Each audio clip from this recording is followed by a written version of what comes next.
नमस्कार दोस्तों, कासन स्टडी की ऑनलाइन क्लासेज में आप सभी का स्वागत है।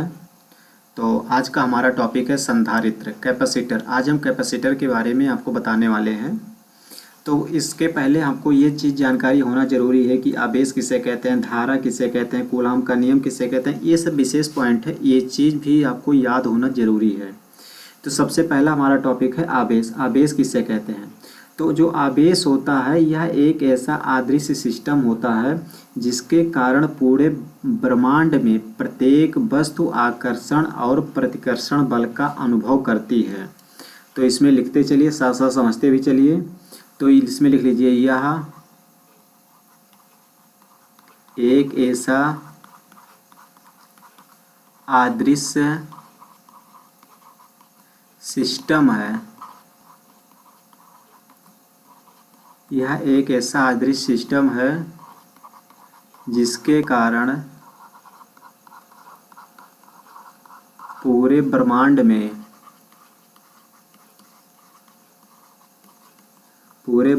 में प्रत्येक वस्तु आकर्षण व प्रतिकर्षण बल का अनुभव करता है। प्रतिकर्षण बल का अनुभव करता है। तो ये चीज़ आपको याद होना जरूरी था। अब हम अगला टॉपिक लेते हैं, धारा। अब वैसे आवेश Q बराबर क्या होता है? Q बराबर I/T भी होता है। इसका अगर यूनिट देखते हैं तो इसका यूनिट क्या होता है? तो इसका यूनिट कूलाम होता है। और इसका एक दूसरा यूनिट क्या होता है? एम्पियर सेकंड भी होता है। एम्पियर सेकंड भी इसका यूनिट होता है। हम अब बात करते हैं आपसे धारा के बारे में। तो धारा किसे कहते हैं? धारा, तो धारा में जब किसी चालक से आवेश बहता है तो इसे ही हम क्या कहते हैं? धारा कहते हैं। जब किसी चालक से आवेश प्रवाहित होता है तो उसे हम धारा कहते हैं। तो इसमें लिख लीजिए, जब किसी आवेश से धारा प्रवाहित होता है तो उसे क्या कहते हैं? तो उसे धारा कहते हैं। और धारा I बराबर क्या होता है? Q/T होता है। मात्रक इसका एम्पियर होता है और इसका एक दूसरा मात्रक क्या होता है? कूलाम बटे सेकेंड, जिसे हम कूलाम पर सेकेंड भी कहते हैं। अब अगला टॉपिक है कूलाम का नियम।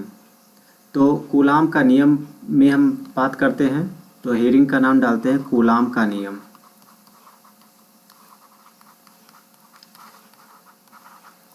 देखिए, जो कूलाम का नियम है इसको लिखवाएंगे तो बहुत बड़ा हो जाएगा, आपको केवल समझना है। तो कूलाम का नियम किसे कहते हैं?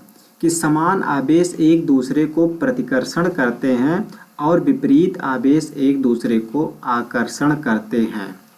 तो इसमें लिख लीजिए थोड़ा सा, इसे समान आवेश एक दूसरे को प्रतिकर्षण करते हैं। और अगर यहीं पर विपरीत आवेश के बारे में बात की जाती है तो विपरीत आवेश एक दूसरे को आकर्षण करते हैं।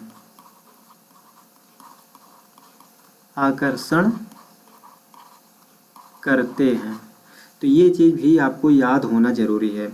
मान लीजिए दो आवेश है, एक आवेश Q1 है, एक आवेश Q2 है और ये आवेश Q1 है। तो इनके अगर बीच की दूरी मान लीजिए D है, इनके बीच की दूरी D है, तो यहाँ से जो EF का मान निकलता है, EF अनुक्रमानुपाती होता है Q1 Q2 बाई R² के। अर्थात चाहे हम डी स्क्वायर कर दें, अगर इनके बीच की दूरी r है तो हम r² कर देंगे, अगर d है तो यहाँ पर हम क्या लिख देंगे डी लिख देंगे तो डी स्क्वायर हो जाएगा। ये चीज़ भी आपको याद होना ज़रूरी है।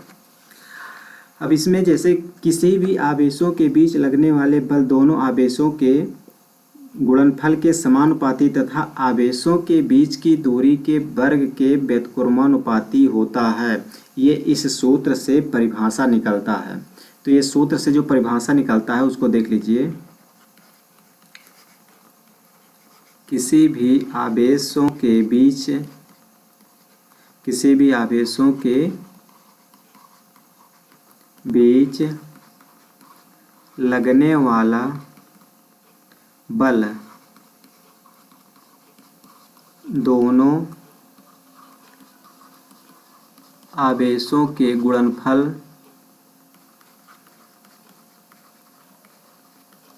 गुणनफल के समानुपाती तथा दोनों आवेशों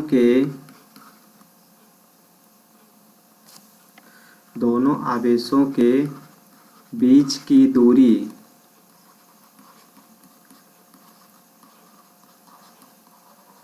के वर्ग के व्युत्क्रमानुपाती होता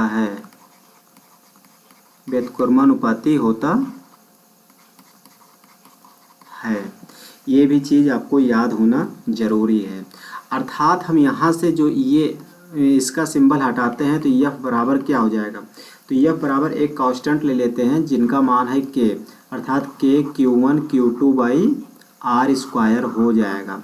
अगर हम यहाँ से के का मान देखते हैं, यहाँ से अगर हम के का मान देखते हैं तो के का मान कितना होता है 1/4 पाई एप्सिलॉन 0 एप्सिलॉन आर होता है। ये भी चीज़ें आपको जानकारी होना जरूरी। ये चीज़ आपको बहुत ज़्यादा पूछा जाता है कि के की वैल्यू कितनी होती है, तो के की value 1/4 pi epsilon 0 epsilon r होता है।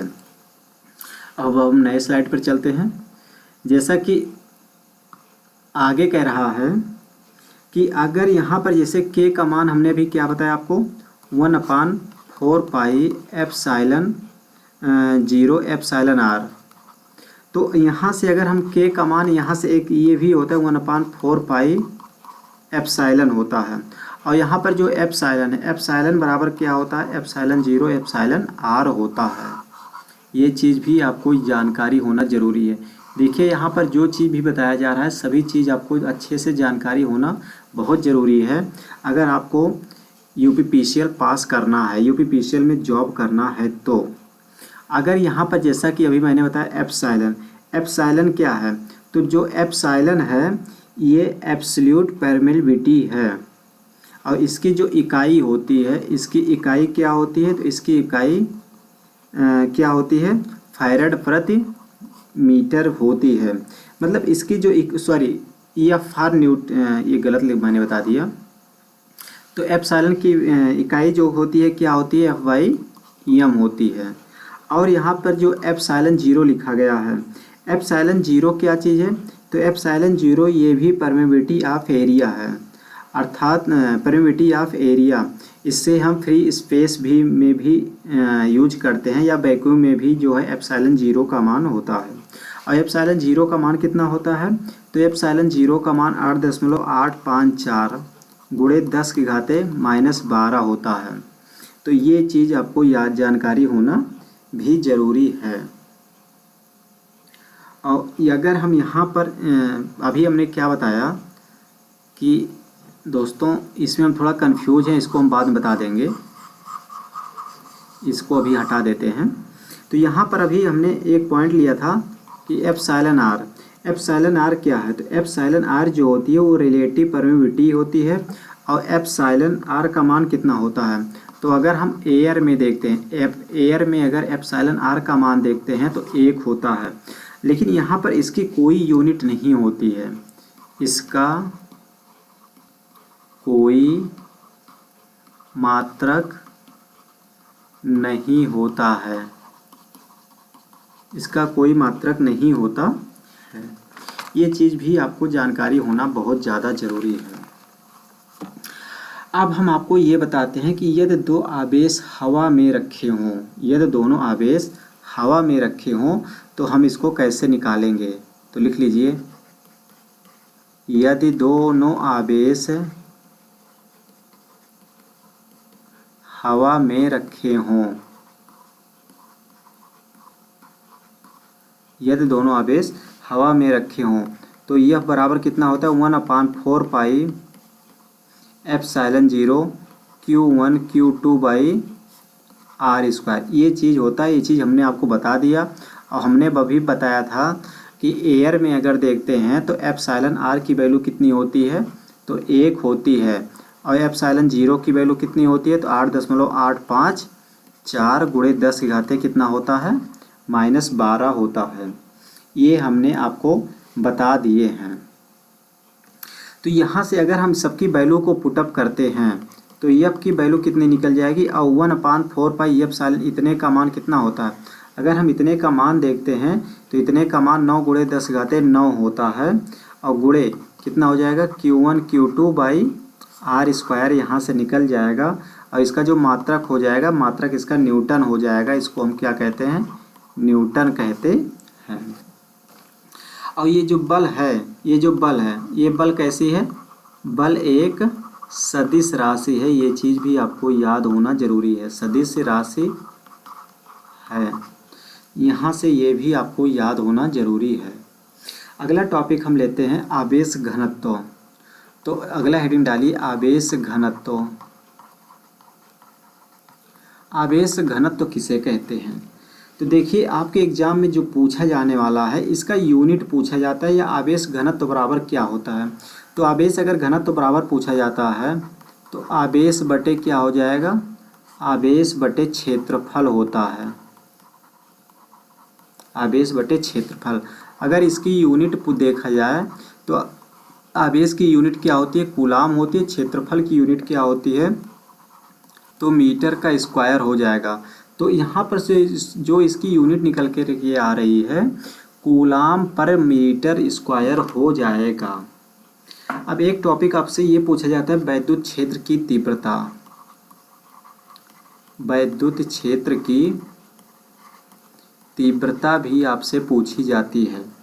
तो विद्युत क्षेत्र की तीव्रता को हम E से प्रदर्शित करते हैं, और जो E बराबर होता है, E बराबर एफ बाई क्या होता है, तो Q होता है। एफ का यूनिट क्या होता है, न्यूटन होता है, और Q का यूनिट क्या होता है, कूलाम होता है।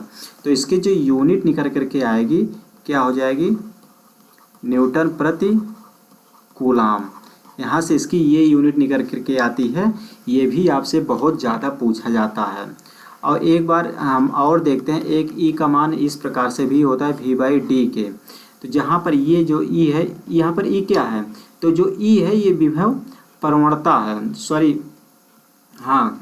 तो यहाँ से अगर हम यूनिट देखते हैं तो यहाँ से इसकी यूनिट क्या हो जाती है, वोल्ट। इसकी यूनिट क्या होती है, वोल्ट होती है, और इसकी यूनिट क्या होती है, मीटर होती है। तो यहाँ से जो इसकी यूनिट निकल करके आ रही है, वोल्ट पर मीटर इसकी यूनिट निकल करके आ रही है।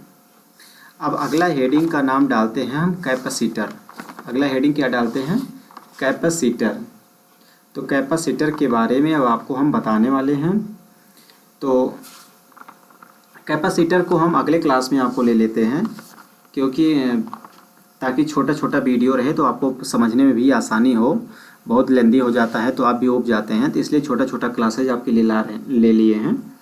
तो कैपेसिटर हम अगले वाले टॉपिक में, अगले वाले क्लास में लेंगे। तो अगर ये क्लास आपको पसंद आया है तो लाइक ज़रूर कर दीजिए, और चैनल को अगर अभी तक आप सब्सक्राइब नहीं किए हैं तो चैनल को सब्सक्राइब भी कर लीजिए, और बेल आइकन का बटन दबाना ना भूलिए। अगले सेशन में कल पुनः इसी टाइम मिलेंगे। नमस्कार।